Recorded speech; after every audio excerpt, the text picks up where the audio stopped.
Tell me about the Rocky show. How did that come together? Bert found him. I don't even know. Tom, do you know how I know the story, yeah. Okay, go ahead. The story I understand goes like this. A friend of ours who worked for Sluggo and played with the Chickadieces was working as a telephone operator, Right. and she took a collect call from Roky to his manager in California, and wrote down Rocky's number and gave it to Bert. Actually, I think she gave it to Richard Dorset first. Okay. Because there was always a bit of a, argument between us and Richard. Because apparently Richard had planned on doing something with Roky, but Bert got wind of it. In fact, maybe EA didn't tell Bert. Maybe she just told Richard, and Bert found out or something. But Bert got the number, made the call. Rocky's mom picked up, and Bert said, "Is Roky there?" And she said, "Yeah, I'll get him." And he got on. "This is Roky," and Bert said, "Roky, hey, how are you?" Acting like he knew him, I guess. And Roky said, "Good. How are you?" And he said, "Great. Listen, we've got a gig coming up, and how would you like to play with us?" And he said, "Well, I don't have a band." And Bert said, "Well, we'll back you up." Oh my!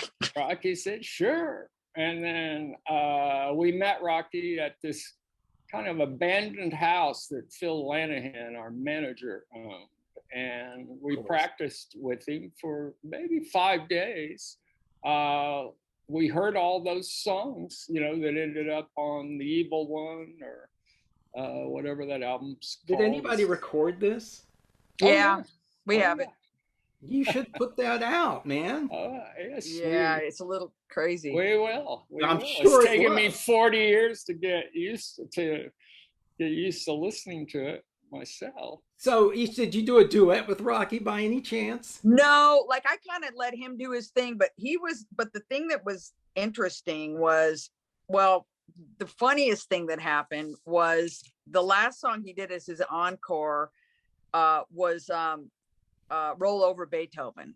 Okay. And the records didn't know it. I mean, Bert probably could fake it. Doug probably maybe could. Tom did not know how to play a beat. So Tom played a roll through the entire song. He just did a roll through the whole song. There was no beat. He never found the one. Did Bert know the chords?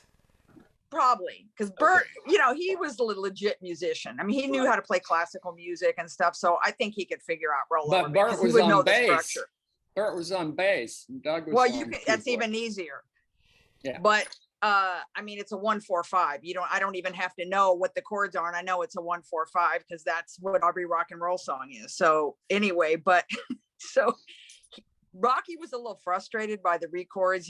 I remember because he said to me, I remember him saying, he goes, "I like the way y'all play with Lynn. I like the way you play with Lynn." He goes, "It's full." It's like he couldn't understand why when they played with him, it kind of fell apart. Well, they switched instruments for one thing. Oh, because he wanted that keyboard sound, I guess. Yeah, you're right. Was this at Rauls? Yeah.